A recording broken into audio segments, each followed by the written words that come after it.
બ્રહ્મ સત્ય જગત મિથ્યા, શંકરાચાર્યનો અદ્ભુત અદ્વૈતવાદ. આદિ શંકરાચાર્ય જે અદ્વૈતવાદ આપ્યો એ મારા ખ્યાલથી ઇન્ડિયન ફિલોસોફી, ભારતીય દર્શન અને આપણે જે સનાતનની વાત છે એ બધાની સૌથી વધારે કન્વિન્સ કરતી થિયોરી છે કે જે તમને માનવાનું મન થાય.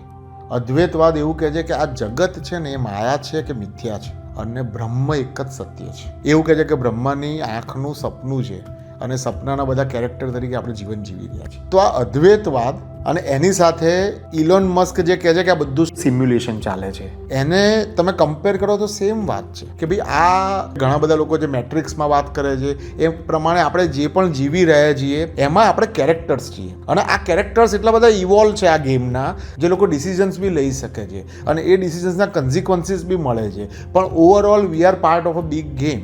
એક પડદામાં નાચી રહેલા આપણે કેરેક્ટર્સ છીએ. હવે ઇન્ડિયન ફિલોસોફીમાં અદ્વૈતવાદની સાથે સાથે આપણે ખાલી ચારવાક દર્શનને છોડી દઈએ તો જૈનિઝમ, બુદ્ધિઝમ, વેદાંત બધામાં we believe in one thing, પુનઃજન્મ, રીઇન્કાર્નેશન. હવે સિમ્યુલેશન અને ગેમવાળી વાત અદ્વૈતવાદ અને એની સાથે આપણે રીઇન્કાર્નેશનની વાતને કનેક્ટ કરીએ અને પછી શું થાય છે એ હું તમને શેર કરું ત્રીજા પાર્ટમાં.